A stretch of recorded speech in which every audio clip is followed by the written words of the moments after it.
It's almost 24 minutes past 8. Good morning. You're watching Breakfast from BBC News. Time to take a look at the Sunday newspapers.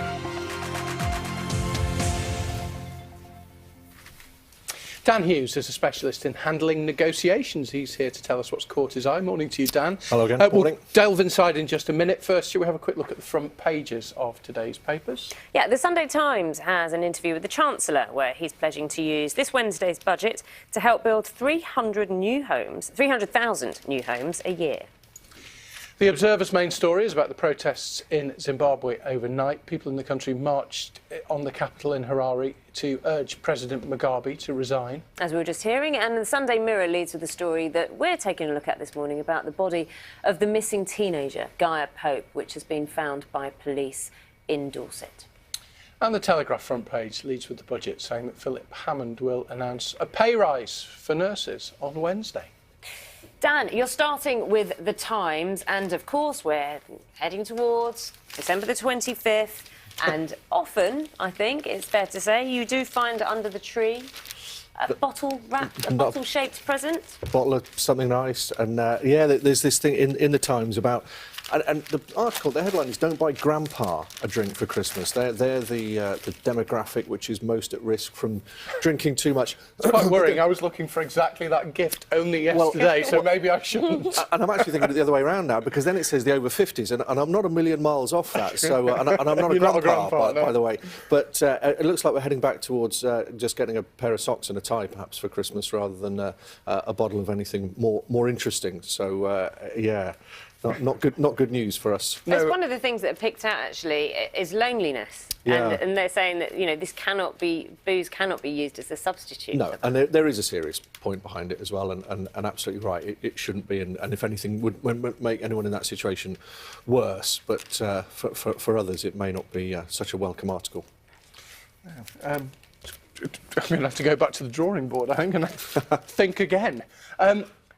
Don't want people to get the impression that you've got a drinking thing going on this morning. It's all about alcohol. This time on a Sunday morning, but we're talking about pub losses being a threat to the UK, and there's a serious point here, obviously, because the number of pubs we've reported a lot declining, closing down, and there's a community impact. Well, there is a big community impact, and also relevant with the budget coming up, and again, Philip Hammond perhaps has an opportunity here, and linked with, in Scotland, the minimum pricing on alcohol, so I think rightly so targeting certain areas, but also the effect it can have on communities. And the village I grew up in, I was there yesterday, and my pub there is just closed, so you know it actually hits the communities. Yeah, and especially in a village, they're very much a focal point of community activities. That's right. No, absolutely. So it's not without consequence, definitely. You're taking a look at the Observer and the whole City of Culture, and it's amazing what being, you know, given the title City of Culture does. Well, I think when a lot of people see this originally, it looks a bit of a gimmick to get a title, and I have to say this one grabbed my attention because I went to university in Hull a number of years ago, and to think then that it might have been City of Culture would have been quite an extraordinary thought. But what's interesting about this article in the Observer is it looks perhaps more on an individual, the people of Hull, and the impact, and how they see their city differently, and the impact, the positive impact it's had on their lives, and not just on a city level, but for those people there as well. It's a really interesting and a great story. What have they picked out then? Well, it's just that those individuals, that they get to see things which they wouldn't normally do. And, you know, when you're living anywhere, you don't often get the chance to perhaps metaphorically look up and see what's around you. But and a city like Hull historically may have been derided for its cultural impact, shall we say. But to be spoken about positively, and it gives people, again, a sense of community and esteem. Do you think there's a legacy, a positive legacy that comes after being named City of Culture? I hope so. And certainly it's led to a lot of investment in the city, so not just for this year, but for the long term. So I think that is the case, yeah. Over on the other side tonight, there's a fairly well-watched TV programme that's starting. I like the headline of this because it's obviously got my surname on it, but it's not me, Johnson, King of the Jungle.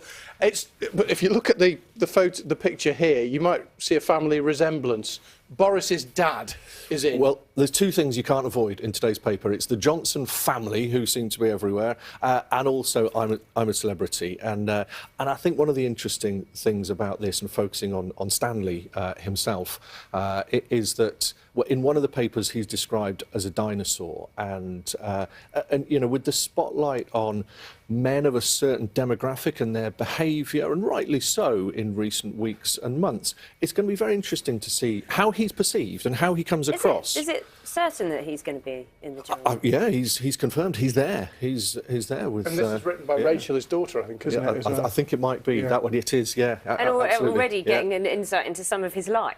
That's right. And so it goes into his background and some of his views on certain things. And there was something in yesterday's papers about how he's interacting with some of the young ladies, should we say.